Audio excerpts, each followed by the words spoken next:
Welcome to Rupp Arena, home of the greatest college basketball fan base in America. Kentucky looking for another victory, trying to improve to 4-1 on the season as they take on Mount St. Mary's. Coach Cal knows there's work to be done. He's been adamant about that, but still excited about this team overall, and we're excited to bring you action here at Rupp Arena. Welcome, everybody. Mike Morgan alongside the sharpshooter himself, John Sunvold. And John, when you look at this Kentucky team, very often it's a young team, very often trying to figure out who their best stars are, who the alpha dog is. Already 4 different leading scorers. You know, this team will grow, obviously, but in game 1 against Michigan State, we got an idea that Tyrese Maxey is really, really good. He had 26 in the first game, and has struggled a little bit shooting. But now Nick Richards is picking up his games, can score offensively. Quickly, now can score offensively, and we think of the defensive player, Ashton Hagans, who we always know will be in the passing lanes for stealing shots. An explosive game against Utah State. They've got the people that can score. We'll see if they can do it tonight. And they've got a full complement of players, which Coach Cal has not had in a while, and includes that guy, E.J. Montgomery, who looked very good working with the first team today in shoot-around. He's missed the last 3 games with that ankle injury. Expect him to come off the bench and give Kentucky some much-needed depth, particularly in the post. And manning the post right now, of course, is Nick Richards, enjoying his best offensive campaign in his 3-year career. He wins the opening tip. Kentucky in white. Mount St. Mary's in blue. And obviously, if Kentucky's healthy, it'll be a different team that they've been the last couple times out. Richards down low, and Richards finds himself all alone for the slam. Terrific play by Hagans. Took it right over the top. Mike, this is the first time, I'm going to just say the very first time I've ever done a game, Kentucky, any team, Kentucky's uniforms, number 0, 1, 2, 3, and 4. I was thinking the same thing. Flush somewhere. I know. If we were at the poker table in Vegas, we'd be doing pretty well right now. It reminds me of coaching Little League. That's how all the kids were lined up and put them by the numbers. Richards again. Second two-hand flush for the junior. A lot of articles locally about what's wrong with our Wildcats. Right. Well, we thought they'd come out in a strong, make a statement tonight early, and so far they have. Made a statement in a positive direction with a win over Michigan State, and then of course the loss to Evansville, and not so impressive in a win in the last time out against Utah Valley. So how good can they be on the defensive end, get a one and done, and then push tempo, get out and run, can't turn it over. Richards was not looking for that pass. Quickly in the other end, straight on Sestina, rims off. Offensive rebound, shot back up. Sestina and Richards, at least one of them got a piece of it, maybe both. Do you get, does each guy get a block for that? Blocks? Absolutely. Well, this is what we're talking about, Kentucky. You got to attack and be to the rim. If you're Mount St. Mary's, you've got to be able to guard the basket. That was a concern today, and this is just on a fast break. You can see how Richards can run the floor. Leading scorer is Tyrese Maxey. Gives it off to Hagans. It's Sestina on a 3. Kentucky has really labored from behind the arc, shooting a very pedestrian 21%. And they've got to stay confident. That shot was right on our angle, was right on it, just a bit long. The Mountaineers love to put it on the floor, try to get to the lane, and then pitch out and see if they can knock in threes. They want to stretch this defense if they can. Another offensive rebound for the Mountaineers, and a stick back is up and in. That is Malik Jefferson, the 6'9" sophomore.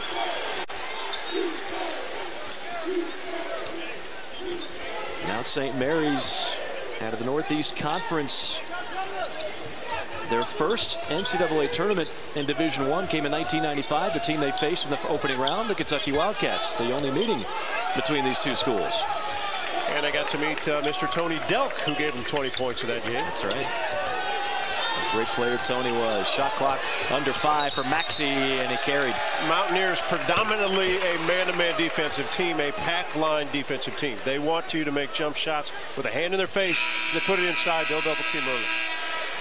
Coach Calipari, he's been here, as you mentioned, John, several times before, now in his 11th season. And he'll be happy to see what just came out on the floor for him. One of his weapons that has been out of service for a while, E.J. Montgomery into the game for the first time. Coach Cal, Hall of Famer, and has to do it almost with a new team every year. Yeah. That's the amazing part. Strong take But a rough air ball scooped up by Hagans. Hagans gliding in the front court. Another alley-oop pass, and there on the finish is Khalil Whitney and his 42-inch vertical leap. Yeah, Whitney is a freakish athlete. Run, powerful, can defend multiple positions, but when he gets out on the floor, a great find by Hagans, the point guard. As he looks, he's trying to figure out where his guys are, where they are in the wing. And again, if you anywhere by the rim, Whitney's going to finish. Kentucky has 3 guards who can really run the floor well, and Hagans, Tyrese Maxey, and of course Immanuel Quickley. Very versatile guards that can not only score but are good distributing the basketball. I think that the number that surprises me, John, it's only a 4-game sample, I know, and that the shooting you would expect to get better, but 43 assists, 55 turnovers. Yeah, again, not normal, and it'll change. And if you're not shooting the ball well, you're not going to get many assists. Right. And so what we've already seen tonight is the fact, get out and run. Get some easy buckets. Confidence goes up as a shooter. Get a layup, get a free throw, and then be confident when you get the outside shot. Rebound knocked down by Opoku, a 6'9" sophomore out of Woodbridge, Virginia. Mount St. Mary's located not too far from Maryland, from Baltimore, Maryland, and there's the man from Jamaica, Nick Richards, with a hoop in the arm.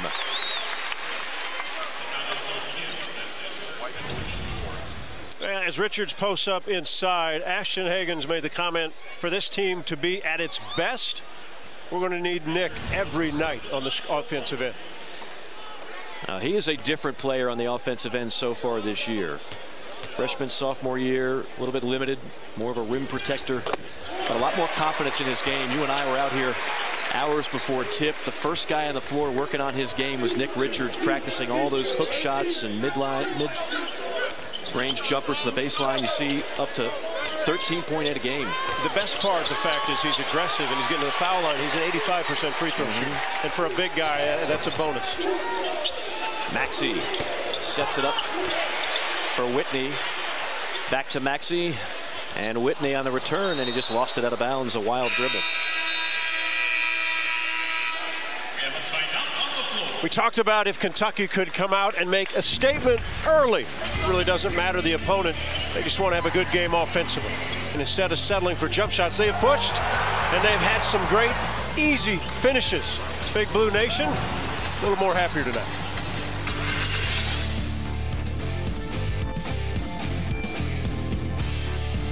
Nick Richards with 7 of Kentucky's 9 points in the early going. 9-5 our score. For the Wildcats, who come in at 3-1. Kind of a mixed bag overall. You defeat Michigan State in the opener at the Garden. You look impressive in doing so. Tyrese Maxey puts on a clinic. You blow out Eastern Kentucky. Then you lose shockingly at home to Evansville. Don't look good in a win against Utah Valley, in which Kentucky missed 11 out of 12 shots. Coach Cal very adamant about how he feels about his team. You don't have to make every shot. You just can't miss them all. Can't miss them all. You don't have to make them all. Just can't miss every shot. Thank goodness we were 1 for 12. We almost missed every shot. Hope we're better than this, but right now, what you're seeing is who we are. We got to get EJ back, got to get Immanuel back, and figure out what we are.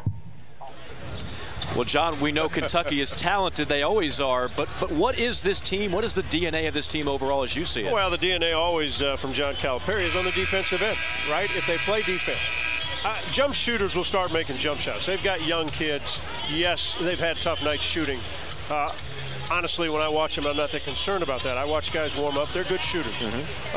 What they have to get is they don't need to turn the ball over as much as they have been. When you have young players at times, they think too much. They don't react and play. If you are aggressive defensively and can get steals and can get rebounds, then you can push the tempo. Then shooting becomes easier because it's all in rhythm.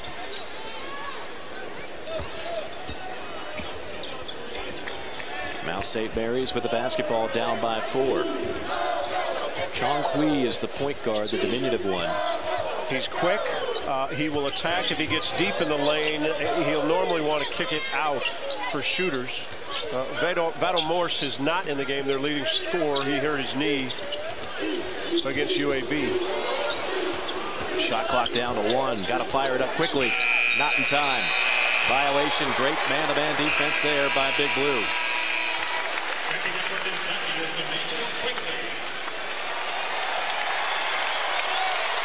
Dan Engelstadt in his second year as the head coach of Mount St. Mary's, former head coach of Southern Vermont, where he did a remarkable turnaround job with that program.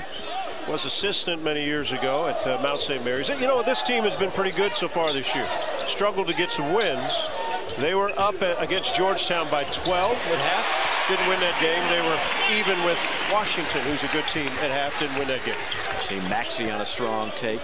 He's their leading scorer coming into this game at 16 tonight. You saw that number on the screen there. Kentucky just 13 made three-pointers all year long. And 21% on the year, as you pointed out, as there's a 3 on the other end for Hobway. That's a number that has to get better. It will get better. Yeah, it will get better. And again, I think we go back to the defensive end.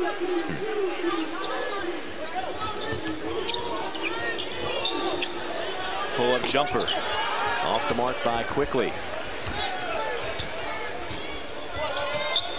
Emmanuel Quickly said he's going to be much more aggressive this year as a sophomore. Nice pass. And the finish down low. Chidozie Nomake. Been waiting to say that name all night. Well, 2 good assists. And if they make Kentucky guard for, you know, into possessions, see how the rotation is. Hagens, alley-oop to Richards, who's undercut down low by Hobway. So Richards very active so far. You know, the ability to come off the dribble, and you see Kentucky not communicating.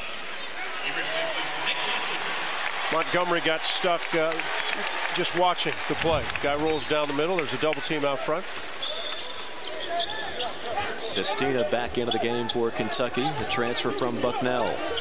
Going to ask a lot of that young man this year. Baseline jumper, and maybe that'll get the confidence going for E.J. Montgomery, the 6'10 sophomore from Fort Pierce, Florida. Likes to face up.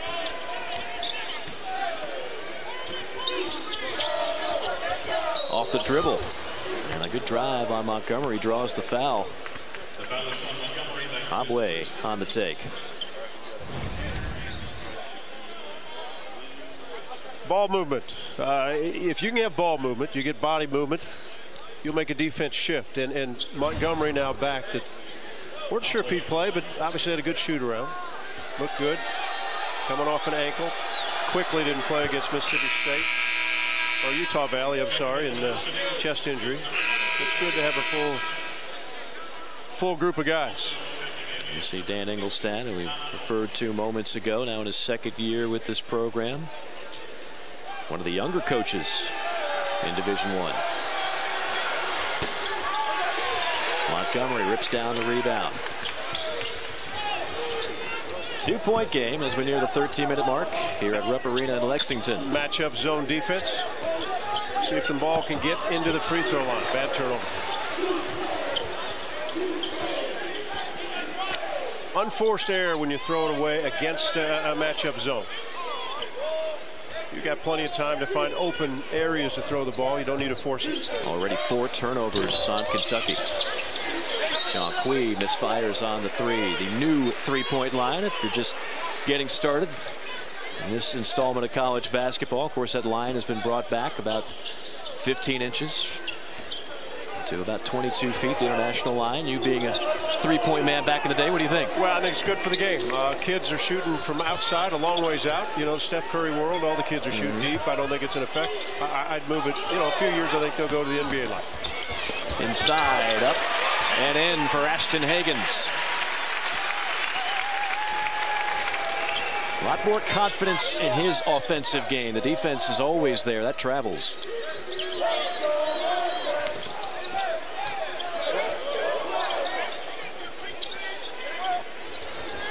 Three from the wing. Sestina boards it. Into the waiting hands of Maxey. Maxey full throttle, gliding and finishing. Explosive. Mr. Texas basketball last year. His father Tyrone played guard at Washington State. And how about Ashton Hagens thus far as well? Inside, Kentucky's guards start to heat up. Wildcats up by 6.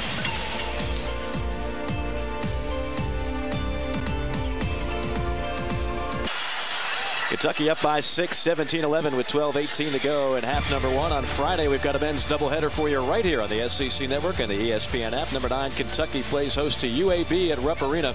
That'll be our first game at 7 o'clock Eastern time, and then we'll take you to Gainesville for Marshall taking on the Gators. Speaking of the Gators, big win in Charleston earlier today as they battled the Miami Hurricanes of the ACC and took them down in convincing fashion. A 20-point win. Blackshear, another double-double for the Gators, who have advanced now to the championship game. And how about that number at the bottom? Florida, who had also struggled shooting.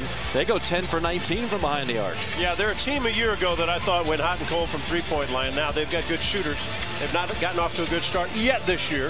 Blackshear, you saw the 2011. He also had 5 assists. He was outstanding. He is kind of the number 1 transfer player that everybody wanted. Yeah. Mike White landed him, and he is a valuable piece because he's the only senior that Florida has. They've got a young squad. They really do, and I think Andrew Nembhard is a guy that's still trying to figure out how to work with all those talented freshmen around him as well, but that is far from a finished product. You see the preseason poll, and I've said this a number of times, and I know the point has been belabored, but you go 1 through 10, and that might even be selling it short. I don't want to play South Carolina this year. I don't want to play Georgia, Ole Miss. I mean, it is another deep league in the SEC. Well, you think of the guys in this league so far. Mississippi State lost today to Villanova, but think of the guys that have started well from, pick a school. Go to Arkansas. Isaiah Joe's averaging 20 a game. Kyra Lewis is averaging 21 a game at Alabama. There are some terrific players in this league. Lamonte Turner, Jordan Bowden both went over the 1,000-point mark this week. There's some guys off to a good start. You got freshmen like Anthony Edwards, nearly 20 points a game at Georgia. A league that is going to be difficult to go on the road. Now, there's some teams trying to find their way. It's November, December. And we know, though, the meaning of November and December in non-conference games is huge for the NCAA. It certainly is, and that's a place where the SEC has improved dramatically to the tune of 15 bids in the last 2 seasons. It's the second highest total of any conference in America, and poised again to have another deep league and high quantity of teams in the field. Sean Kui on Richards. That's a little bit of a mismatch. Good defense. I'm surprised Key gave up his dribble. Sean Kui takes it, scoops it off of Richards. Wow. Might have gotten away with a little bit of a hook. Kui at only 5'8". A little hook on the big man. You'll see that for guards. Sean Kui, no matter who you're pulling for, is one of the young men you'll pull for in college basketball this season. Lost his mother at 4 years of age. She was shot and killed in the Baltimore area. Father was shot 7 times when he was 12, is still paralyzed from that, and still attends many of the games he's here tonight at Rupp Arena. Young man who's been through a lot of adversity. Fadeaway jumper, and he's starting to heat up now. Every point guard, every lead guard loves the fact when you switch big on little, and all of a sudden he's got a big guy. All he's got to do is make moves. It's a tough matchup for any center, especially Richards so far. Quickly. Juzang. That is the shot they need him to make. He can be a great three-point weapon. Johnny Juzang, the freshman from Los Angeles, with a pretty stroke. Has only taken 6 threes. Has only made 1 so far this season. Foul on the floor, and that'll go against Kentucky. And Dan Eaglestad is going to continue to run the high pick and roll for Kui, because again, he's getting switched with a big guy. Big guys don't move their feet as well.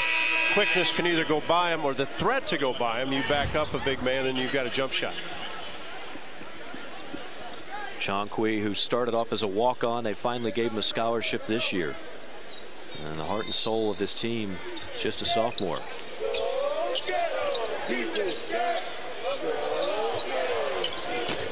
Three ball off the mark, and there's the rebound by Juzang. Juzang leading the break. To Maxey. Back to Juzang. Baseline jumper is too strong. Here come the Mountaineers on the other end. What Coach Cal say? You can't miss them all. but you got to make some. Yeah. We don't expect you to make them all, Cal always says, but you do got to make a few. Now it's Mount St. Mary's making a few, and they've taken the lead. And the Mount is playing well on the offensive end. They are making the Wildcats guard. When they switch, they're putting it on the floor, getting to the paint, and then they kick, and their shooters are ready to shoot. Look how wide open and spacing. Gibbs goes right to the lane. You've got to have help side defense, and if you don't get out to these shooters, they're going to make you pay. 7-0 run for the Mountaineers, who again hail from the Northeast Conference. Same conference that produced Fairleigh Dickinson in the NCAA tournament last year. Tomorrow at 10 a.m. Eastern Time, the SEC Nation crew will be traveling to Athens, Georgia for Texas A&M against the Bulldogs. Laura, Marty, Marcus, Paul, and Tim break down everything from the gridiron to the grill for Week 13 of the college football season. SEC Nation presented by Academy Sports and Outdoors right here on the SEC Network. He is John Sunvold. I am Mike Morgan. Great to be with you on this Friday evening from Rupp Arena in Lexington. The Wildcats still kind of a work in progress, John. So, Mike, let's quickly think what has happened. They've not gotten stops on the defensive end. They've not been able now then to push and get easier looks. They've had to go to half-court sets.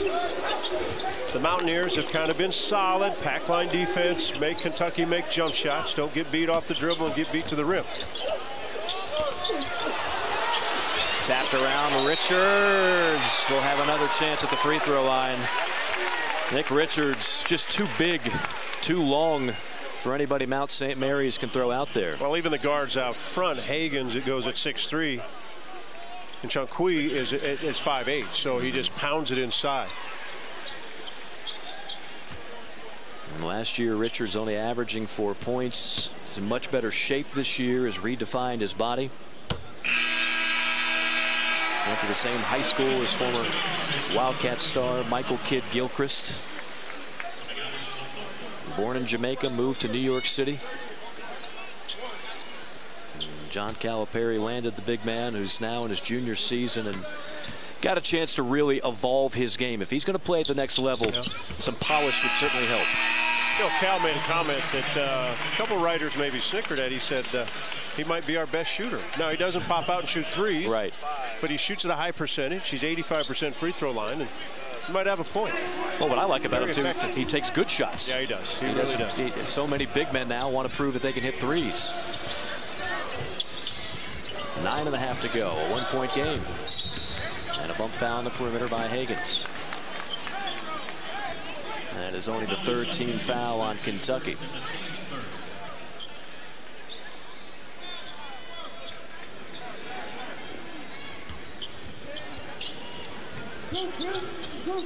Mike, look how open the lane is when Mount St. Mary's gets their spacing going. Love to go off the dribble, try to create weak side help so they can find shooters out front. Good looking shot, and he got his own rebound, did Hobley.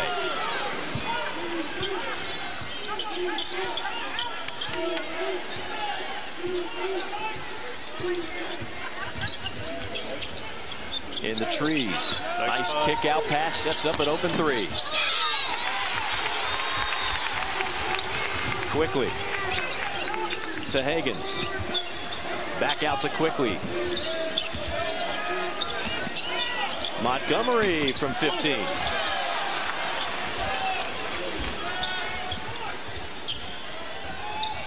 Strong take. No. Montgomery there to clear it up. Quick pass ahead to Hagens. Alley-oop. And a bump foul on the floor. No bucket. And that's going to go against Whitney. I thought perhaps Whitney was held trying to go up for the alley-oop. I didn't like the pass by Hagens. I didn't like the idea of it. His guy didn't quite have the angle. Oh, yeah. You see the push off there.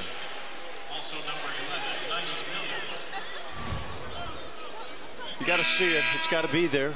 It's one of those almost 2-on-2 play because the defender was getting back. The other part the Mountaineers have done the last 4 or 5 minutes. If they miss, they've got 4 bodies back defensively. Right. They're making this Wildcat team get in that half-court setup. Kentucky man-to-man, as they will be for 40 minutes. A block, but also a foul. I believe Montgomery got the foul. Richards got the clean part of that block.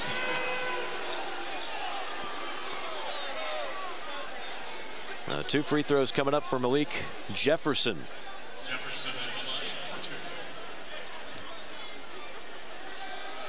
Jefferson had a double-double in the game against UAB the other night. 10 points, 11 rebounds. Jefferson, more of an inside player. You got to take away his drop step. Kind of play him for his left shoulder, but he's very active. You see a little background on Mount St. Mary's. Emmitsburg, Maryland, not too far from Baltimore. 5 NCAA tournament appearances since they moved from Division II. They won Division II back in 1962, the national champs. Empty trip at the line. 1-point game coming up on the 8-minute mark of half number 1. Matchup zone again. They've only run it a couple times. First time was a turnover by Kentucky. Whitney, deep 2. Tapped around and into the hands of Mount St. Mary's and Jefferson. Boy, how do you miss a Tyler Hero, huh? Yeah. Well, you know, I mentioned Johnny Juzang, not to say that he was going to be Tyler Hero, but they thought he'd help him out. Jalen Gibbs, meanwhile, helps out the Mountaineers with that shot. And right now, on the defensive end, Kentucky's not making the Mountaineers do anything differently than they want to do. Another 3 rims out. Kentucky continues to struggle from downtown, 0 for 3. Leftwich has been good off the dribble when he's come in the game, has the ball now. So the Wildcats have taken nothing away on the defensive end from the Mountaineers. They're running what they want to run. They're spacing where they want to space. 4th shot there. And was bailed out by a foul. Free throws upcoming for Mount St. Mary's, who has the lead. Well, the Mountaineers have done it on the offensive end. They have made this Wildcat team defend in a way that the Wildcats maybe didn't think they'd have to defend. Another surprise at Rupp Arena. The Mount up 1. Well, Kentucky loses great players every year, but pretty notable this past season when you take a look at P.J. Washington, who could always get you a bucket in late clock situations. Tyler Hero, a lethal 3-point shooter, is already lighting it up in the NBA with the Miami Heat. Keldon Johnson, your lunch pail guy, a whole lot of productivity. Reed Travis was a guy who could bang inside for you. And really, when you look at it, John Sunvolt, Mike Morgan, John, I think the biggest loss, those first 2 guys, because you don't see the 3-point shot that you want to have, that you had with Hero. P.J. Washington made as much improvement as anybody, freshman and sophomore year, always could get you a late bucket. Well, P.J. Washington was fabulous last year. We see what he's doing in the NBA, and Tyler could get you a shot. Reed Travis was the guy that just kind of did everything, right? All the little stuff you didn't think about. He cleaned everything up. And then obviously Keldon Johnson could get you 20 on different nights. So, but that's the norm here in Lexington, right? You're taking a look at guys that are in the NBA. They do it every year. They make adjustments every year. And it's expected that the guys that returning have to step up their game, and then the new freshmen. Right. This is where the big boys play. Like this, you don't get to gently walk in here like you do at many places. The fans expect you to walk in and be ready to play at a high level. And they did it first night out against Michigan State. I would remind people, Tyler Hero had some learning curve early on as a freshman last year. Nice goal. There's a blow by and a bucket for Ashton Hagans. Hagan's great off the dribble. I mean, he's quick, he's powerful, he's got kind of a physical body, 6'3", just over 200 pounds. I'm more concerned really tonight, a little bit Kentucky on the defensive end. Yeah. Mountaineers, one of those teams that just continue to go off the bounce. Good block there. Richards slaps that one against the backboard. A runner by Quickly, no. Follow up by Richards, no. There's Sestina. Shot clock resets to 20 this year now on an offensive rebound. Hagans on a pull-up, smooth. If they're going to go under the screen on the pick and roll, set it lower. Now you've got an easier jump shot. That's what they did. Reset it, go lower. They're going to go underneath, just take the easy shot. Well, we talked about the defensive end. And Richards with the block, and what does it do? You push, you find openings, you find avenues. Mountaineers not protecting the rim. Easy one by Hagans. Nick Richards getting a much-deserved breather. Already with 9 points and 2 rebounds to go along with that last block. 2 blocks overall for the junior. Still, it's a 1-point game and another Kentucky turnover. Bad angle by Montgomery on the pass. A lob pass, even though you've got a bigger guard in there against small guard. Lob pass probably not going to work from that angle. Turnover. 6 turnovers already on the Wildcats in this first half. Hagans surveys, finding Maxey, and Maxey will go to the free throw line. Tyrese Maxey, everybody who watched that game against Michigan State saw how he can ignite in a hurry, and it looks like he's going to need to ignite in this game. He is a guy that has incredible scoring punch. Son of a coach, former McDonald's All-American, Mr. Basketball in the state of Texas, out of Garland, Texas. Just one of those guys. Some guys are simply wired to score, and he is one of those guys. What I've noticed, but not just Maxey, but as they push the ball, the offensive end, for a break, even though the Wildcats have some shooters that aren't shooting well, but they're not wanting to take those shots. Most of them are putting on the floor, getting the rim, which is fine. You're getting fouled. But naturally, you used to see shooters spotting up on a break and just taking shots. Well, their confidence is staggered just a bit.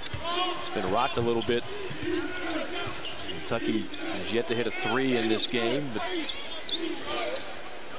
trying to get points on the interior, up by 3.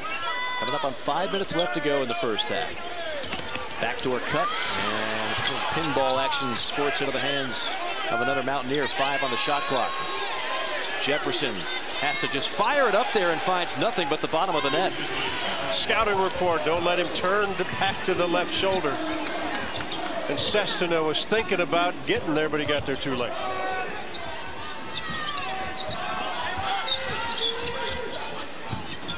Maxey up top to Hagans. Gets a ball screen from Sestina. Hagans on a blow by and is hacked. I'd like to see more of that from Ashton Hagans. I think he can be lethal off the dribble. Great first step, strong guard. You mentioned the size. You throw in the post, scouting report. Sestina is now got to take away his left shoulder, and he got there too late. He was thinking as he tried to almost put a block to him with his arms. The transfer from Bucknell, solid last year, 16 points, 12 rebounds a game. Sestina, nice pass to Montgomery. That's some great offense that'll make Coach Cal happy. Quick double team by the Mountaineers that time, and Sestina found it right away. Big to big for the Kentucky bucket.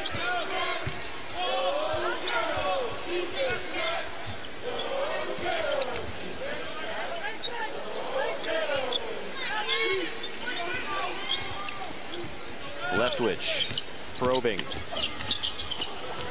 Trying to kick out pass. Hagans was all over it. It was like a block kick, but then a foul. A reach-in foul on Hagans. Make it quickly on the foul.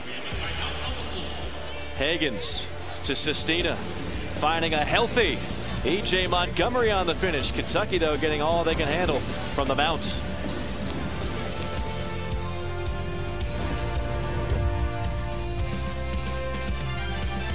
Anoka, Pat Bradley here. We'll see you at halftime. We'll show you how Florida dominated a big in-state rival.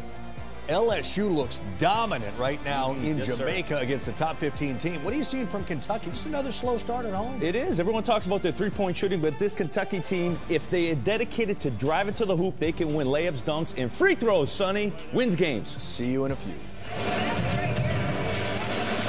Guys, thank you much. Yeah, we'll see if they heed the advice of one Pat Bradley. Take it to the hole a little bit more. So far, in a little bit more of a dogfight than probably most would have expected. 27-24. I do. I can hear you. With 3:57 to go. Mike Morgan with you here, center court. John Sundvold has turned into our intrepid reporter over there on the other side in the corner. getting a different angle over there, John. I am going to take the angle that some of these great fans have from in the lower end and down by the Kentucky bench.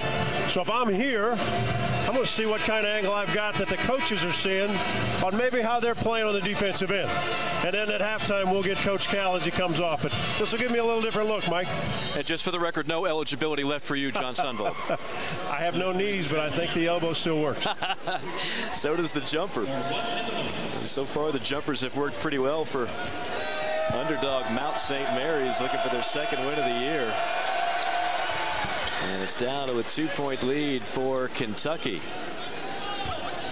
Dan Engelstead, second-year head coach, looking on. He felt good about this matchup, just kind of breaking things down today at shoot-around.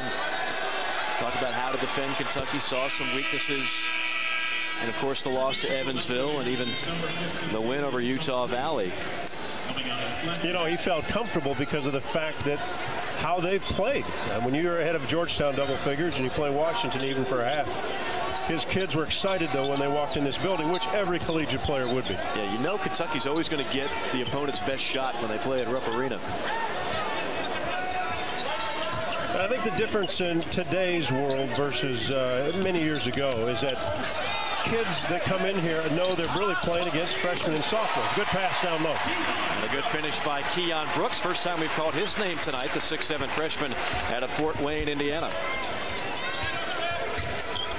Part of Lumiere's great high school team that was 30-1 and ranked #1 in the nation at times last year. Good take, but another block. And there for the follow, Malik Jefferson playing big in the paint.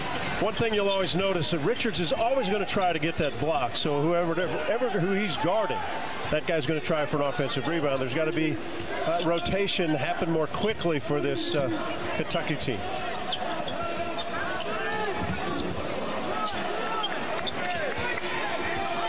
Shot clock under 10 for Maxey. Working around the horn. Now inside Richards, and he's pushed with 5 seconds on the shot clock. Not a good foul by Jefferson, as Kentucky looked a little bit out of sorts there. Late clock.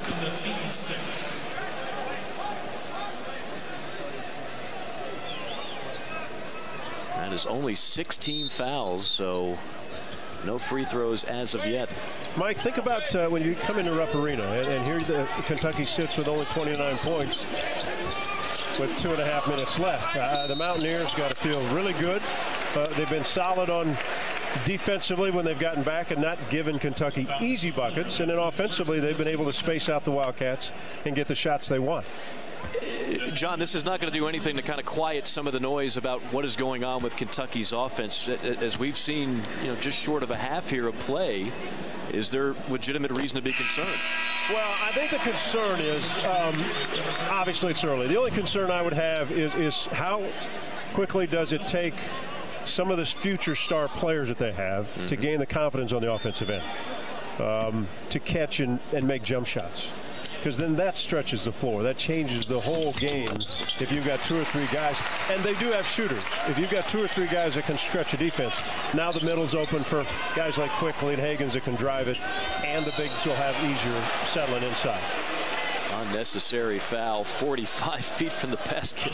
John Calipari is saying, what are you doing? That is a gift here in the holiday season. And it sets up a 1-and-1 for Mount St. Mary's.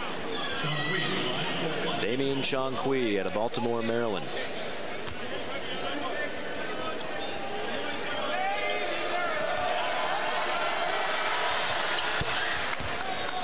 Got a fine game, this Chongqui.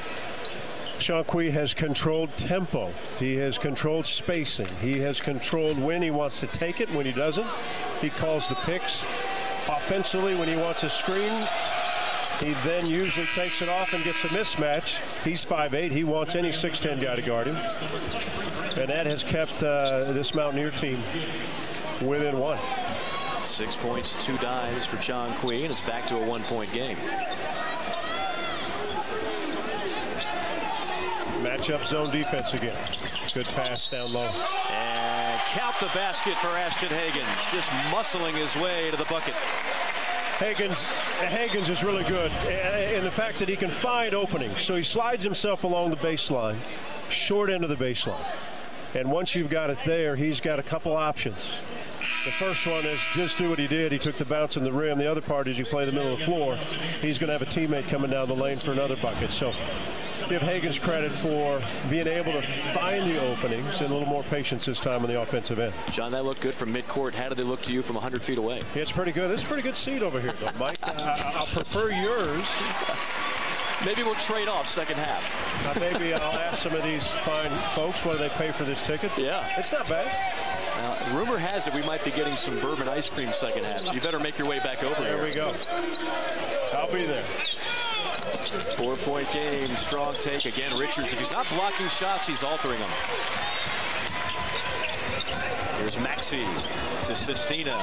Back to Maxey on the return, and that is good offense, and that is a much-needed three for Kentucky, the first of the night. The loudest roar from Big Blue Nation we've heard all night. And on a simple jump shot, but a huge jump shot for Maxey.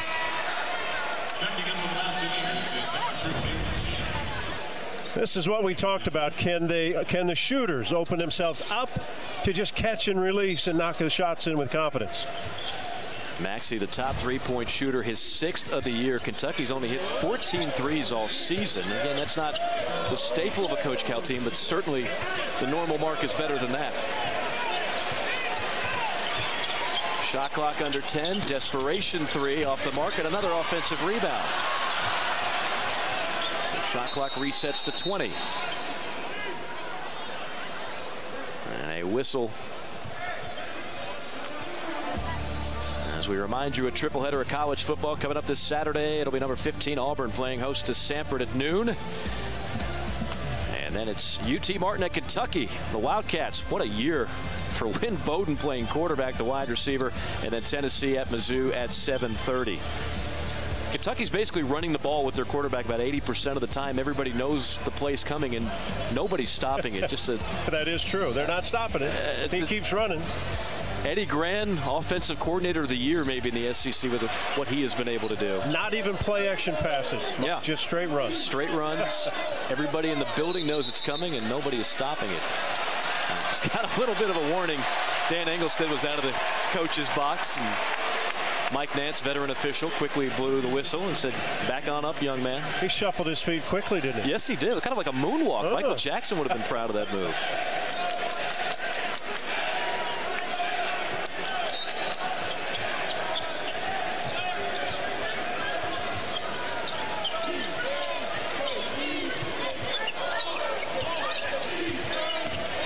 Jonquil fouled on the floor by Maxey.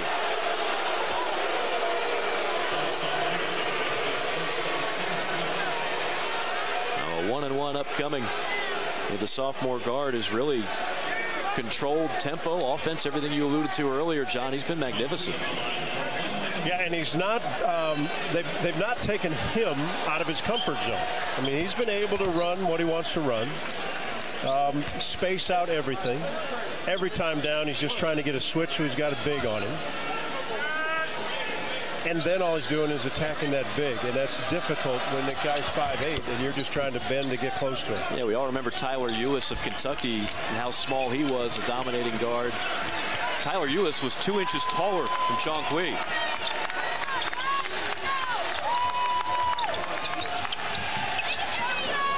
Weaving. Dealing. Hagans will go to the free throw line. You know, if there's a strength on one end, sometimes there's a weakness on the other. 5'8". Hagans is just bigger, stronger, more physical. And Jonquil makes good defense, but again, the strength of Hagans, he's had it about 3 or 4 plays this first half. Hagans a part of a really deep and talented crop of point guards this year in the Southeastern Conference. Would have been a senior in high school last year, reclassified, of course. A young freshman a year ago and deferred to a number of the other Kentucky veteran players. But this year, no need to defer for Ashton Hagans. Co-defensive player of the year last year as a freshman, says a lot about him and what he did. Now they've got to have it night in, night out as the leader of his team. It's difficult, tough assignment. And leading the way with 11 points is Hagans. Kentucky has its largest lead of 7. Another whistle. Again, 20 some odd feet away from the basket.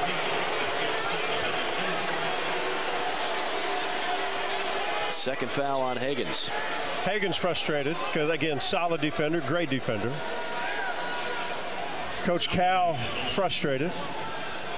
Little body calls.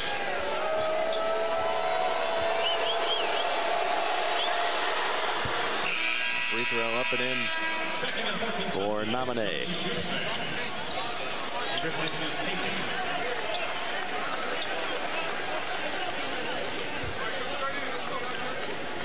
Coach Cal in his 11th year with Kentucky. Year in, year out, one of the top programs in college basketball since he arrived in Lexington. Multiple Final Fours, Elite Eights. But you know the goals here, pretty simple. They want the natty. Yeah, he's got one of them, they want another.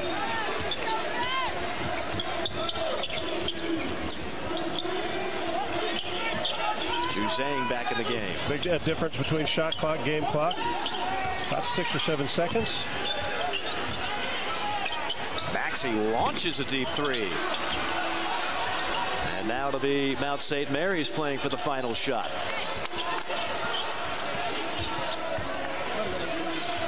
Five to shoot. Now 3. That's a 3 on the way.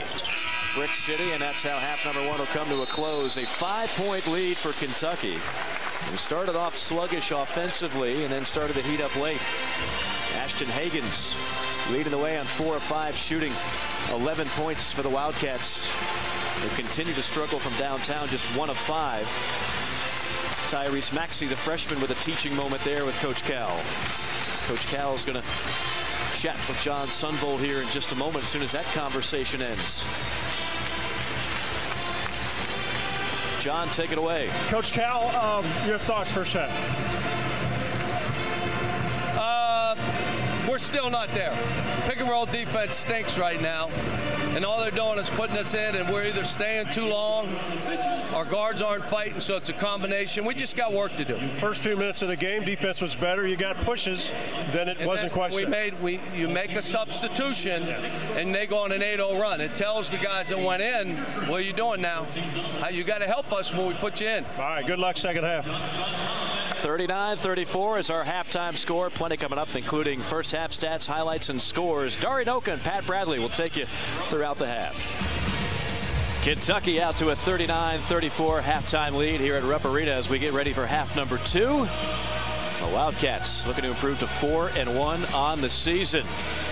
Mike Morgan, John Sunvold, great to be with you. And I got to tell you, John, it's great to have Kentucky bourbon ice cream.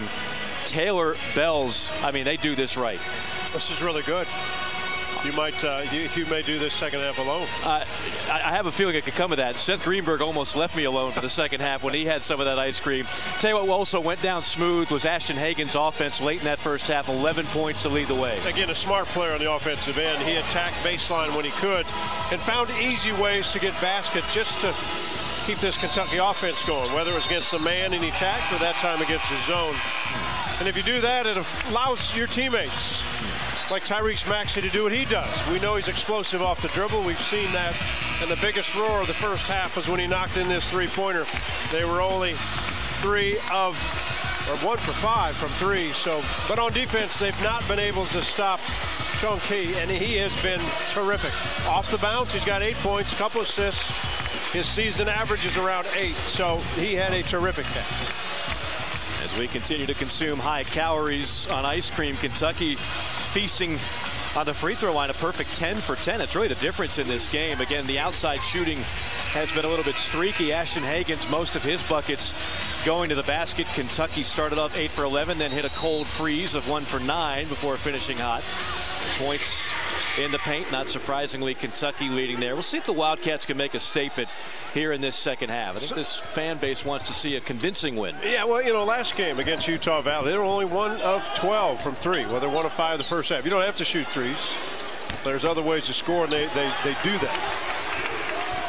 And the start of the game was defense, rebounding, push, find some open looks. And Cal has mixed up the starting 5 in the second half. Keon Brooks, and E.J. Montgomery in the starting five here in the second half. And if you joined us late, E.J. Montgomery back from that ankle injury.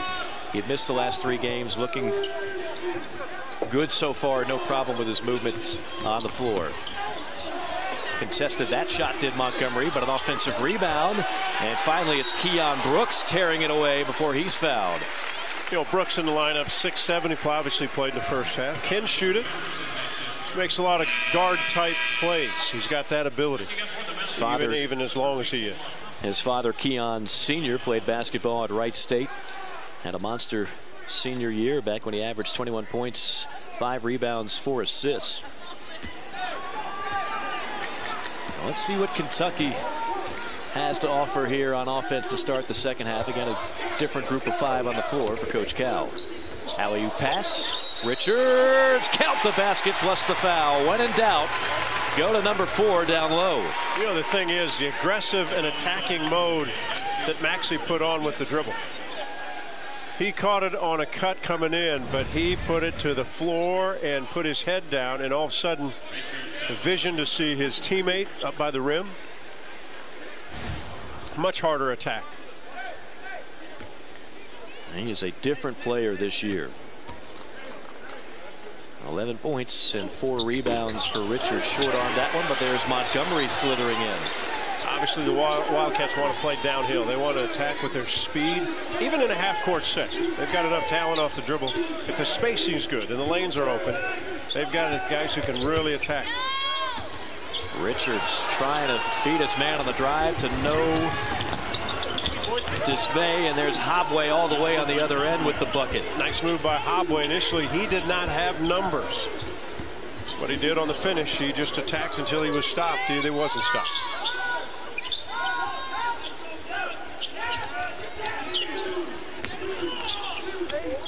Kick out past Montgomery. And that will get his confidence going, perhaps. E.J. Montgomery knocking down his first 3-pointer of the season. Big smile on his face as he headed up the floor.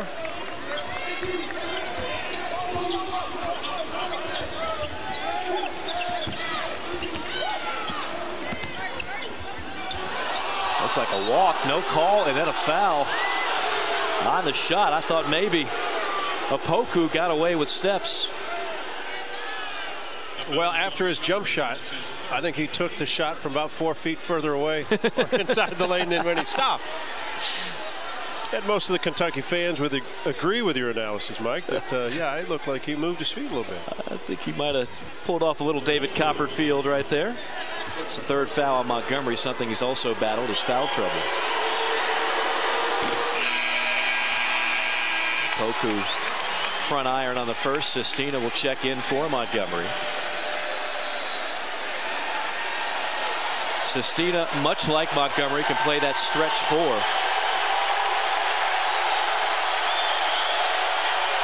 Crowd loud on the second, and another brick. Hello, Rupp Arena. Rupp got awfully loud on that one.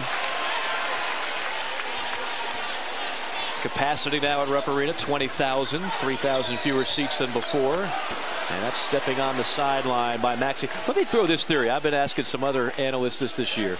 So we've stretched out the 3-point line. You're in favor of that, I know.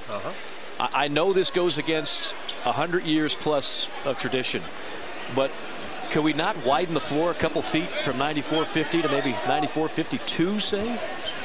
You see a lot of guys still stepping out of bounds. Guys are bigger. I'd like them to widen the lane, the international lane. I'd like them to widen the lane. You know, the court. Richards on the rejection. I'm a little too radical on that one. I've had crazier ideas, you know this. You know, you're gonna spend a lot of money to redo a lot of gyms. I'm just saying.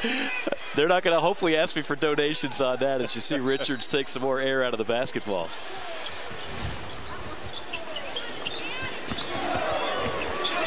Richards. And if I'm an offensive team against Kentucky, the way Richards leaves his guy to go block, I'm strategically going to try to have my guy move in a way that he could get either a ball off the backboard where you're not shooting it. It's a pass off the backboard. Right. In the old days, now this is way old days, a little older than some. In the NBA, Mark Eaton would always come across to block a shot, right? Yeah. Utah. Yeah.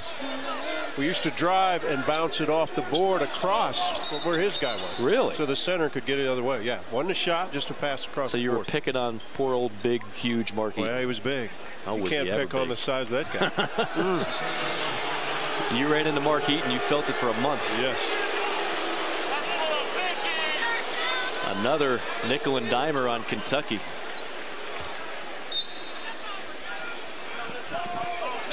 Three minutes into the second half. Wildcats up by 8.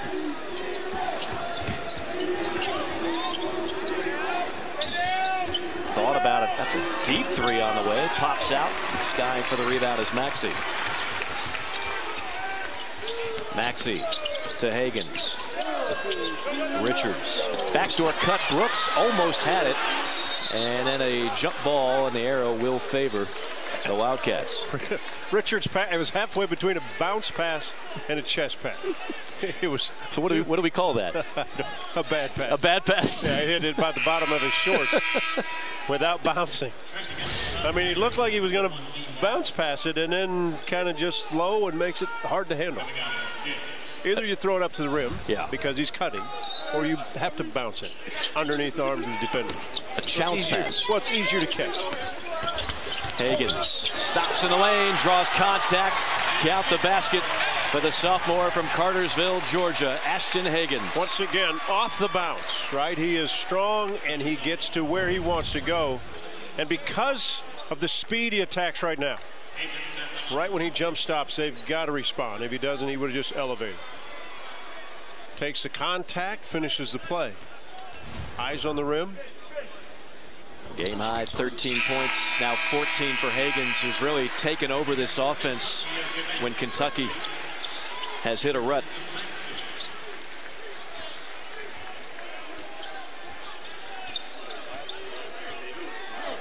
Quickly back in the lineup. We'll see if he can get his offensive game going. And Quickly's been quiet, just 0 for 2 from the field.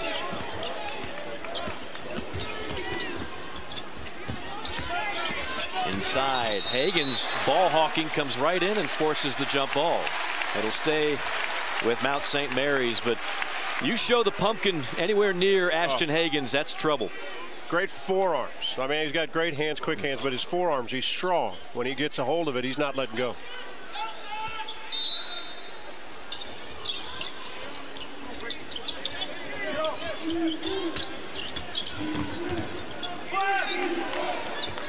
Shot clock at 7. Now down to 3 for Chong Qui. Qui's going to have to launch. He walked first. He's still got the shot to somehow go, but the travel will nullify the basket.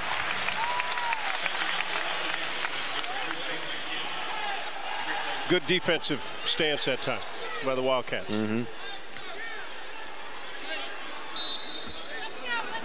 You would think the way this team has the length that Kentucky has, the quickness, this should be an elite defensive team, should it not, by year's end? Yeah, by year's end. Again, you're working with young guys that are new. Nice pass. Easier finish. Richards with 13 as he's given the rim a workout tonight. 5 of 7 from the field. You know, this Kentucky team has a lot of interchangeable players. And on both ends, meaning defensively you can switch and do a lot of things. I'm going to go back. I think they'll shoot it better as the year goes on, which then will allow them to stretch the floor with all these different size players. But, I mean, you can just interchange the pieces. Wildcats in the midst of an 8-0 run. Desperation 3, knocked down by Chong Qui. He is impressive. All right, Mike, what's really cool is his last bounce before the jump shot. Okay, all you kids listening, your last bounce before the jump shot is a harder bounce that gets you into your shot. Right. Gets you right off into the shot, and that was firm off the floor, right to the jumper. Quickly, jab step, knifes in the lane, and throws up the runner. Immanuel Quickley is a guy at any moment can really heat up. He's got plenty of offense in his game. Nice shot. And I thought by the end of last year, he was probably the most improved from the start to the end of the year. Agreed.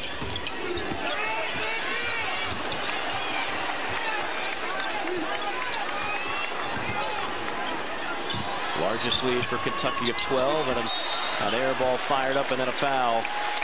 on Namake. Nick Richards with a whole lot of slams so far tonight. This is two-handed flush number 3 for the junior.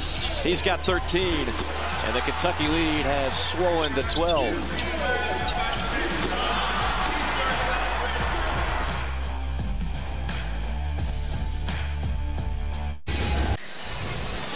It's undeniable this team at times has tested that man's patience. Offensive struggles, defensive breakdowns, sometimes the fouls, the whistles have caused Cal to be a little bit animated tonight. He's pure entertainment. He really is. He's TV gold. Yeah, he really is. Fun to watch. Like when you're in the Hall of Fame, I mean, he's done it year in, year out. I'm always impressed. And here's the thing about a young team. If you have an old team, Rick Barnes' team last year, right, Tennessee, you can get 4 hours of practice in 2 hours. Drill to drill to drill to drill, right? Kids get to it. Kentucky hasn't done that in years. They never get to do that. I mean, think of that. They never get to, right? They never get to go from boom, boom, boom, boom, because it's always teaching. And you look at veteran teams and you go to a practice like we get to do, and you look at veterans. And I marvel more, Coach Cal, because every year he's got to keep doing it. Now, he's got elite athletes. And by the end of the year, they're way better. But it's not the same as juniors and seniors that go from one drill to the next, to the next, to the next. It's not a job for everybody for a number of reasons. First of all, the Kentucky job is one of the most high-profile, highly criticized and critiqued jobs. Yes. And then when you recruit the way he is, in an era of one and done, two and done, you are constantly starting from scratch. Well, another good jump shot. A lot of people thought that's not the way to do it, one and done. Yep. But it seems like other schools like Duke and the other ones start following along, didn't it? Yeah, it's pretty hard to turn down the best players in the country, even if it's only for a short stint. Speaking of recruits, our own Paul Biancardi right now has Kentucky's class. We just finished the signing period. 6 signees already. Wow, good pass. Slam dunk for Whitney on the alley-oop. #1 class in America for Kentucky, and they might not be done. They might have a couple more coming up later.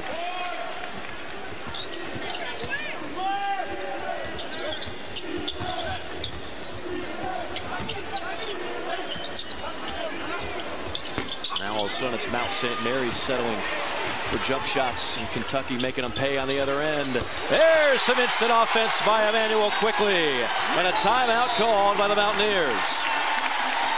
18-3 run for Kentucky. And it's a catch and release. No thought process now in the second half for the shooters. The quick push, the quick release, no hesitation. When shooters do that, you get on a roll. Folks, Kentucky now on a roll.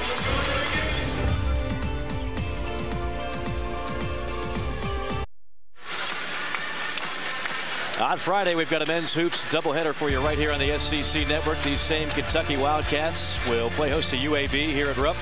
And our first game at 7 Eastern, then we'll take it to Gainesville. The Gators, fresh off that win over Miami, battling the thundering herd of Marshall. Mike Morgan, John Sunvold here at a packed house at Rupp Arena.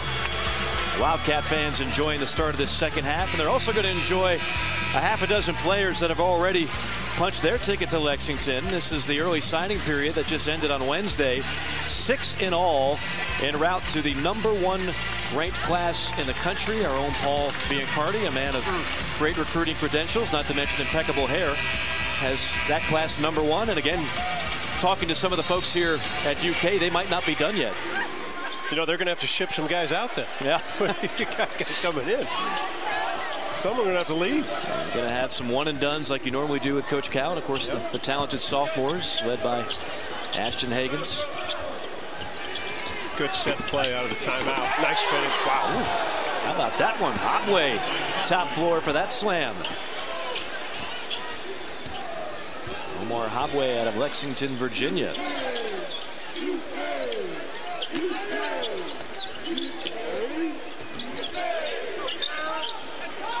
What you learn about these mid-major teams, the records can be very misleading because Mount St. Mary's has challenged themselves already quite a bit. They're a better team, but their record would indicate Will Whitney's a better shooter than some of his numbers would indicate, and you saw it right there. You know, teams like Mount St. Mary's, they've got to play for their budget. Like, they got to go on the road and play for their budget. Now, you get ready. Kids get ready. Your team gets ready for conference play. But most importantly, then that conference tournament. You win it, you're in the NCAA. In the Northeast, typically a one-bid league. Last year was Fairleigh Dickinson. Mount St. Mary's got to the tournament a couple of years ago, won a first 4 game. And Dan Ingles told us today, he said, you know, you play these games, maybe you get a win, maybe you know, somewhere, somehow, and so you're not a 16 seed. If you get the NCAA as a 13, 14, 15, changes the whole thing. Totally different dynamics. Sestina, he's fired up. Another hoop and harm for UK. It is all going the way of Big Blue in this second half. 11:45 to go. Nate Sestina getting in on the fun. The transfer from Bucknell showing the jump hook shot. For a mayhem moment brought to you by Allstate. So much has been made about Kentucky's lack of three-point shooting. They missed the first 4 tonight. But, John, they made their last 5. Yeah, 4-4 the second half. And, Mike, I was wondering, I thought they'd get it going. I just wasn't sure if when I'm here tonight or if you were back here Monday night, if they'd ever get it going. But finally, again, with confidence, stepping into the shot, feet are set, letting it go, and you see smiles on their faces. And when one makes, seems like they all start making it. The lid comes off, and everybody's got a confidence going. And you and I have seen enough jump shooters to know when a shot looks broken versus a guy with good form who's just not hitting for whatever reason. These guys have good form. Ashton Hagans has really improved his form in the offseason. You take a look at Maxey's form quickly. The problem is not, it seems to me, from a fundamental standpoint, they just, for whatever reason, weren't hitting. Normally it's a hesitation, which is a confidence standpoint. Not that they're not confident, but when you hesitate and you think like, maybe it's not a, no, it's over, right? There's no hesitation. Shooters shoot, and if you're a shooter, you catch it. You're open, you release. And good shooting can be contagious. It certainly has been in this second half for Kentucky as Sestina gets 3 the hard way. He'll take a breather. Nick Richards back on the floor. He's had a terrific game thus far tonight. Richards with 13 points. Think of the world for Nate Sestina. Last year at Bucknell, had a great year, had a great career there, and then transfers to Kentucky. Yeah. Kentucky, right? Well, in the way it happened, it's Kentucky. It's Kentucky. I mean, it's something else. And he's not riding the bench. I mean, he's a focal player. Almost a turnover there. Joe Meehan is the connection there. Somebody Coach Cal has known for a long time, and Joe Meehan said, look, I'm telling you, this kid can play in the SEC. He will help you. That's neat. And Coach Cal said, okay, we'll take a flyer on him. Yeah. And what a grab that's been. Great experience for him. He brings experience to a young team. He's going to give a pat on the back to E.J. Montgomery, who just picked up his 4th foul. All-Patriot League a year ago. And he's played in 2 NCAA tournaments at Bucknell, so he's got some postseason experience. Tough 3 and right between the eyes of Ashton Hagans. Good-looking shot. Yeah, Jalen Gibbs is a good shooter. He's a catch-and-release guy. Leads his team in scoring at 15 a game. And on the scouting report, they said don't let him catch it and just shoot it, make him put it on the floor. You see Montgomery checking things out. Nate Sestina always in the game, a very vocal guy too, which this team could use. Khalil Whitney starting to show off a little more offensive prowess. Well, we talked about him being a freak athlete, and you can just see it on a normal jump shot, the elevation he has. They won't be able to defend him. And an offensive foul. Nice job by Nick Richards to take the contact.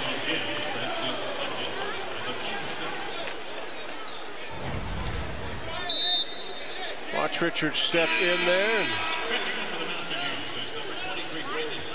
got a little bit of contact. Good acting job as well. He sold it. That's WWE kind of fun. Yeah. That went down hard for just a bump. Sometimes you got to sell, right? Yes, you do.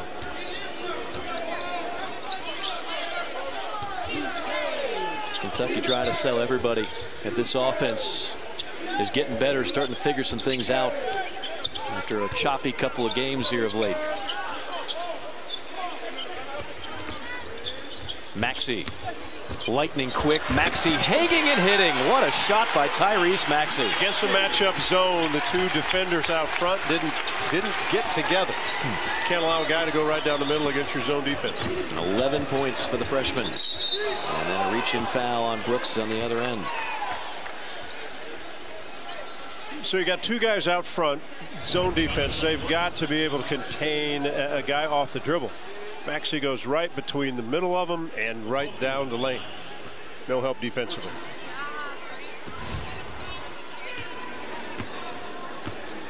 Opoku, 6'9", redshirt sophomore, knocks down the first. Kentucky's got another game on Sunday. Pat Bradley and I will have the call for you on that one as they take on Lamar. So 2 games in 3 days. And one of the things Coach Cal was talking about today is, you know, with all the injuries and the youth on this team, he almost wishes they could just have more practice times. Right. You get paid to coach games, and the players want to play games, but sometimes you'd rather just have the time in the gym to improve.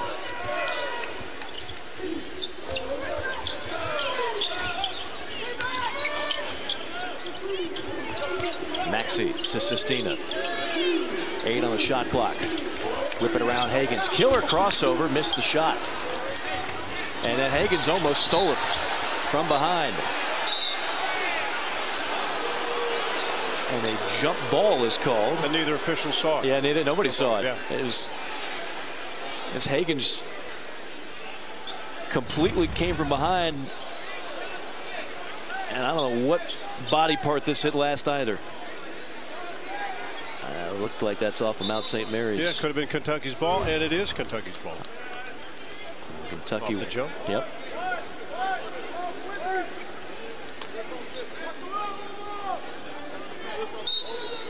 It's good officiating, though. I mean, don't make it up. Right. I didn't see it. You didn't see it. It happens, even with a 3-man crew. You can't see everything. Hagans on a blow by. Missed the layup. You won't see that very often. Drive and kick, sets up the 3. Nice follow that time by Hobley.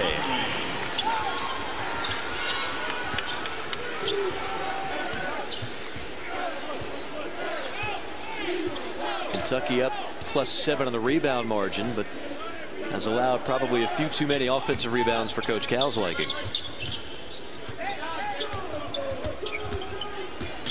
Hagans. He had a layup. Oh, did he ever? He had a layup. He just gave it up. Now, he missed the last layup. Right. He had quite an expression on his face, and the bench was laughing. This one, he had a layup. Like, he had a layup. Nobody was there. Unnecessary pass. Kentucky will keep possession. Emmanuel quickly will check back into the game. A lot of depth for Kentucky. They've got a lot of guys that can come in. Well, they can come in and play that 3-guard offense at any time. Yeah. I mean, you can go Hagans, Quickly, and Maxey. And if they're all clicking on full cylinders, that's a really difficult matchup for somebody. Sestina short arms the 3. Shot 38%. Oh my goodness. Brandon Leftwich. Where did that come from? I heard that one back in Brooklyn, New York, his hometown.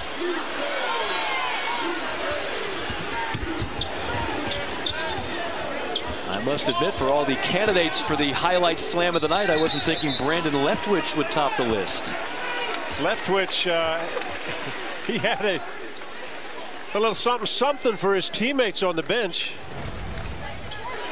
Kind of caught us off guard, didn't it? Sure did. I think it caught Kentucky off guard. Coast to coast.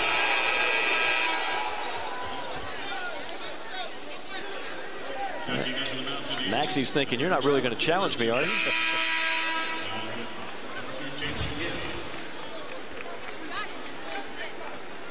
As he comes out, watch this response from his teammates. Yeah, you know, no matter what happens the rest of the way. Do you know what I just did? Did you see that? Can I? Everybody, come on. Can we get a DVD copy? Let's go. Love it.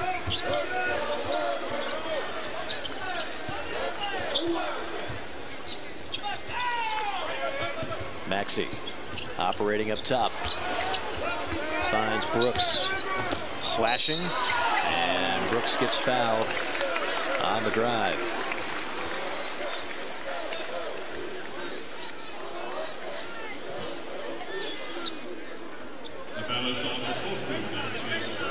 Keon Brooks, 6'7" freshman from Fort Wayne, Indiana.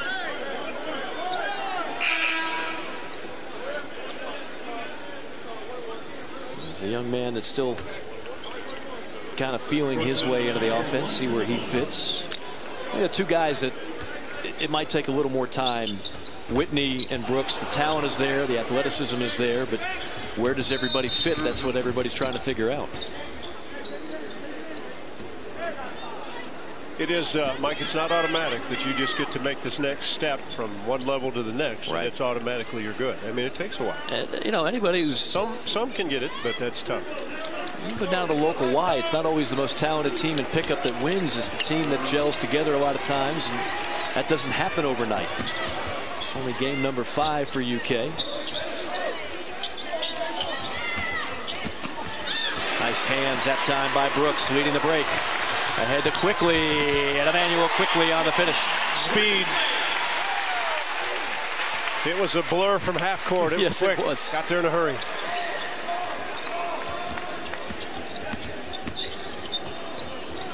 Much better defense the second half on the ball. Not letting guys turn the corner, making the Mountaineers run more offense. Nice drive, high off the window and in. Good shot by Jalen Gibbs, former transfer from Drake.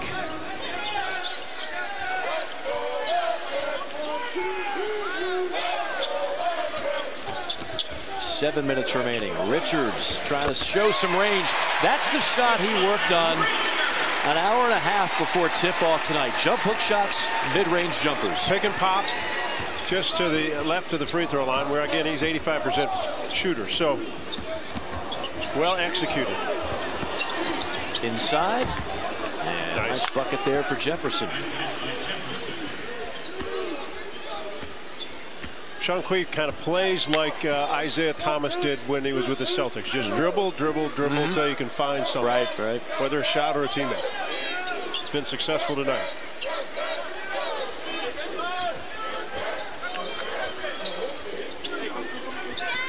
So matchup zone again. They change it about every other possession. Quickly tried to split a double team, had it poked away. Leading the pack is Gibbs on the other end. He's got good speeds, good score, shoots it well. We've seen a couple explosive plays now at the rim. Don't think Coach Cal liked that decision by Emmanuel Quickly. Well, the other part is if you go in the lane, if you're a guard, you better have defensive positioning from the weak side guard. If your point guard goes in, weak side better get back defensively. They didn't do it.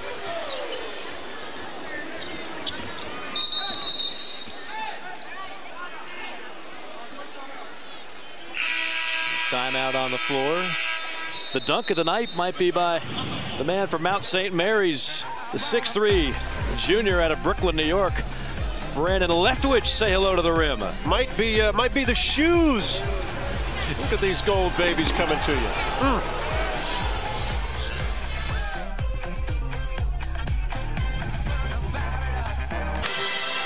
On Saturday, we'll have another full slate of college football for you right here on the SEC Network. It's Auburn hosting Samford at noon, then UT Martin here in Lexington against the Wildcats at 3:30. Followed up by Tennessee at Missouri. On the Alt Channel, it'll be East Tennessee State against Vanderbilt, and Abilene Christian battling Mississippi State at 7:30 Eastern Time. Mark Stoops done a great job here at Kentucky. Of course, 10 wins a year ago, and they lose their starting quarterback early in the season, and they have to find somebody who can play the position. They wind up with their wide receiver, Lynn Bowden. And all he has done, with everybody in the stadium knowing what's going to happen, what does he do? He still rushes for 110 yards out of the quarterback spot against Vanderbilt. Fourth 100 rushing yard game in 5 starts at QB. I mean, he's been amazing for Kentucky. How's the rumor mill doing with Stoops? Oh, it's still out there until Florida State makes a hire. Well, just checking. Yep, it's definitely not going away anytime soon. I'll tell you, having done a number of football games here since Mark took over the job, I think he's done one of the most underrated jobs with a program in the country. I really do. Yeah, he's been terrific. Kentucky's been terrific in this second half. Up by 15 now, but when the game got a little bit hairy at the end of the first half, Kentucky out of intermission amped up everything offensively, defensively, and yes, three-point shooting. As that time, it's quickly burying the three. And it was really quickly that got everything going with the jump shot. It's his third three of the half. Now, this will be a welcome sight for those that didn't catch the game. I know a lot of Kentucky fans, the first thing they'll look for is that box score and what do the Wildcats do from three. Yeah. And now 6 for 13 overall. They came in with just 13 threes all year.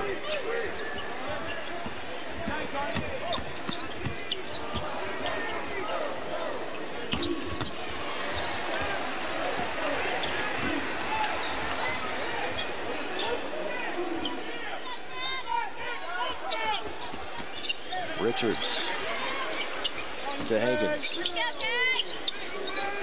Kick out pass from Sestina. Nice block.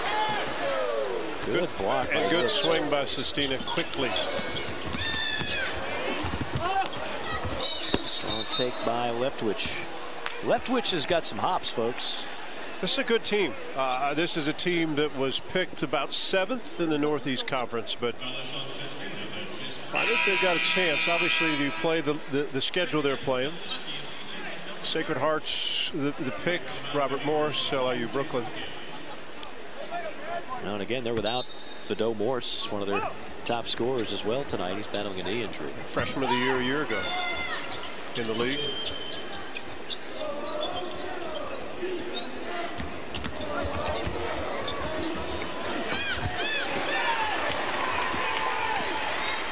Hagans. Juzang. Would love to get this young man's confidence going. And Richards fouled on the follow. Johnny Juzang is going to be a good shooter in time. Doesn't hit there. Kentucky, though, still in control with 3:47 to play. Kentucky up by 18 with 3:47 to go. Another great crowd here at Rupp Arena on a Friday night. We welcome you inside. Mike Morgan, John Sunvold. John, again, Kentucky at this time of year is still trying to figure out who they are exactly. Yeah. One guy who we know who he is and who he's going to become this year, Ashton Hagans, got a chance to be one of the best point guards in the country. You know, when you're the lead guard, no matter what, and I say lead guard because you lead the others. And if the others are going, that's fine. If they're not, then you lead them the way you want to go. He's got great numbers, 14 points, 6 rebounds, 6 assists. He's been solid. Now, again, in the first half when they were bogged down, he took it baseline a couple times, once against a man-to-man, then against his zone. And in the second half, what he's been able to do, distribute to the guys that are running the floor, like Quickly's hit 3 threes. All those guys, that's great leadership.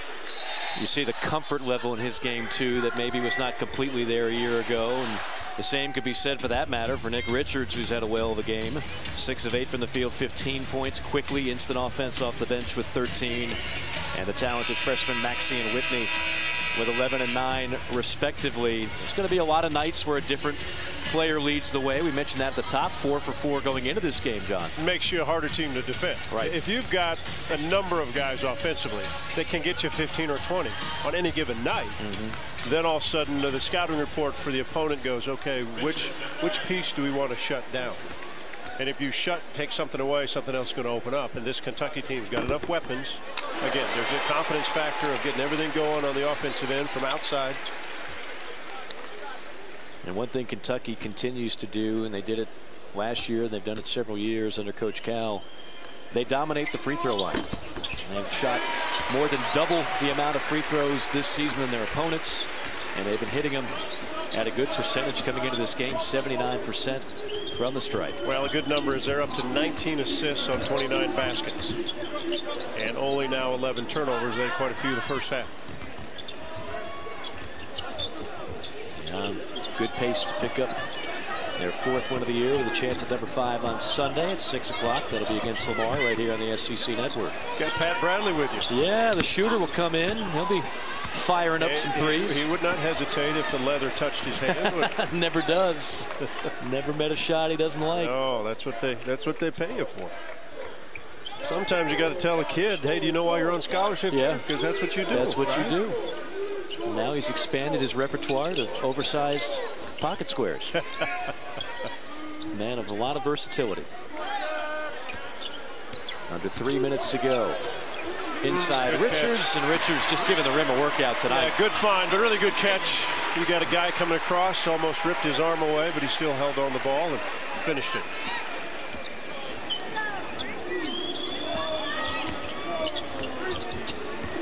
Steal.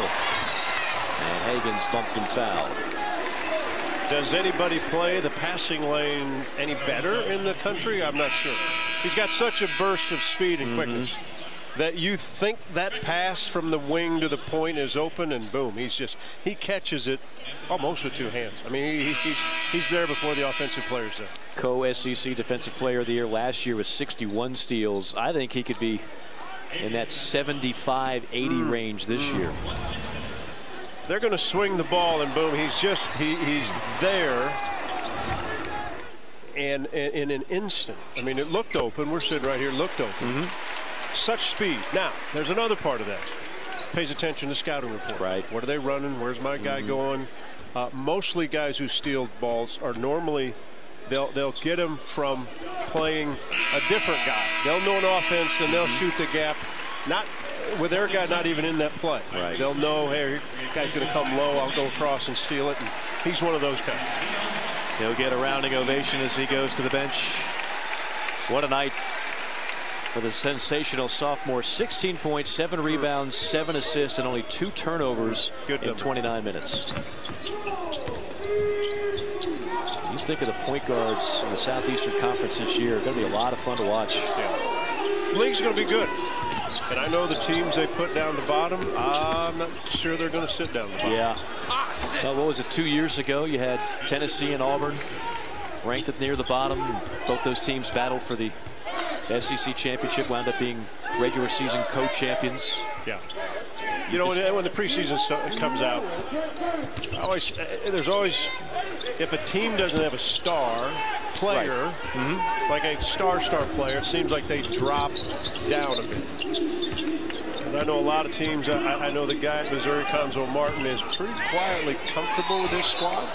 I think of Frank Martin is quietly, you know, you're going to take some lumps now and then. Right. I think you get to league play, there's some teams that are picked on that lower level that are going to go, okay, we'll see how we are. Well, I mean, Frank's got A.J. Lawson. You're talking about a guy who could be playing in the NBA a year from now as point guard. Alabama, you mentioned Kyra Lewis earlier, very talented sophomore. They were fortunate to keep him with the coaching change. And think what Vandy's doing. Neesmith's averaging nearly 27 a game, right? We knew he's got Saban Lee almost 20 a game. Scottie Pippen Jr. now is emerging as a guy. He's had 21 points the other night. So, you know, just you have a few guys that can put the ball in the bucket, you got to change. You really do, and there's sometimes you have a program or two in any league that's just in a complete state of flux. I don't see that. Even with the new coaches, I think most of these programs are poised to compete. It's not a total rebuild anywhere that I can see. Well, when your league gets good, it's at the fact that it's top to bottom great. Last year, 7 NCAA teams, 4 in the Sweet 16. 2 in the Elite 8. Kentucky and Auburn battling for that Final Four spot. 12 tournament wins, 12 draft picks. I mean, it's a power league. Well, you know, having watched this league go through different stanzas. I remember when it was normal to get 6 back in the late 90s, early 2000s, and then I sat here and watched the league really hit rock bottom.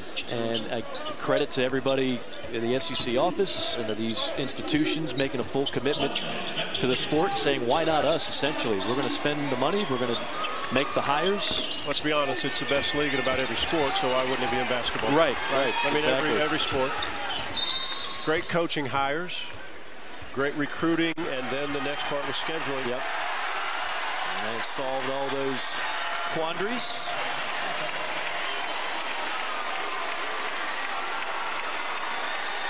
Don't forget, after we're done here, the clock hits zeros. John Calipari will chat with us.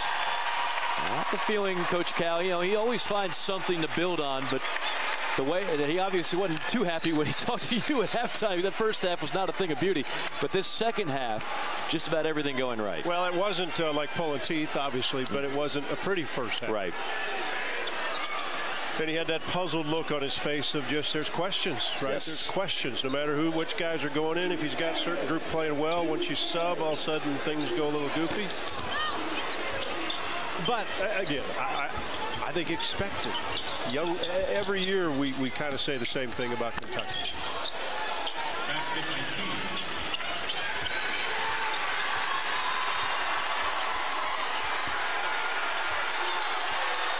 Crowd wants a shot. Welch needs a shooter.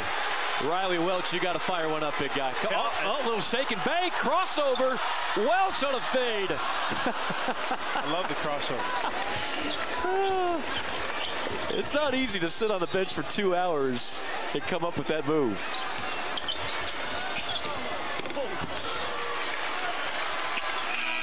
Kentucky wins it convincingly. 82-62, the final score. And improves to 4-1 on the season. John Sundvold, some final thoughts. You know what? I thought a great second half. A little more loosely than the fact that shooters didn't think about it. Just shoot it, come in, do what you're doing. And when they do that, they space it out better offensively. Outstanding. That's it for us. For John Sundvold, Mike Morgan saying so long as we wrap up our coverage and send you down to the SEC Now studio with Dari Noka and Pat Bradley. It's very rare. Well, we'll get to that in a minute. Don't forget, coming up here less than 10 minutes. Yeah, Woo Pig. Woo Pig. There you go. Mason Jones and Arkansas against South Dakota. I mean, the three-point shooting storyline in this game, Pat Bradley, is just perfect for you. This could set a record for the most threes shot in a game. Good. South Dakota leads the world at 51% from three. That's dangerous. 51. Arkansas is allowing 11.6% three-point shooting to go. If that's not reason enough to watch a game, then I think you just hooked them. I think you just hooked them. So, all right, we'll get there. Kentucky. Yes. I think I said something like this at halftime. We want to see them just extend this thing to a 20-point win. That's exactly it. Right. Ended up a 20-point win. Why? How? We'll ask Coach Cal, too. He's going to join us. Yeah, absolutely. And you saw, yes, they shot the ball a lot better from the three-point line in the second half. Yeah. Everybody knows, man, if you can knock down some shots, that is a recipe for success. But they got to the free throw line. They got points in the paint. They did the dirty work, Dari. Lamar, the next team into Rupp Arena on Sunday. Time now to bring in the head coach of the Kentucky Wildcats, John Calipari. Coach, we watched that first half. I know you weren't thrilled with what you saw. You explained that to John Sundvold. What did you tell your team at halftime that helped lead to the second half? When you have a team this young, well, first of all, I went and said I'm putting EJ in that lineup, and we went from there. We haven't had him for a while. We hadn't had Emmanuel for a while. We've been practicing with 6 guys. It's tough for me as a coach because we have a culture of how we play. We couldn't practice the way we wanted to play. But pick and roll defense was so bad, but they listened and they came and pushed up and the bigs talked, and we just took that away, which they were scoring at will in pick and roll in the first half. We still, there was some, Nick went to help and we didn't get rebounds on the weak side. I want to strangle guys. I'm starting to take them out. You're out. You are out. We're working on it. You must rebound that ball if Nick goes to block. You cannot stand there. So we've got a lot of stuff. Look, we had 20 assists or more. We're last in our league in assists right now. Last, which, it's crazy. We got an offensive rebound better than we are. So we'll go from there.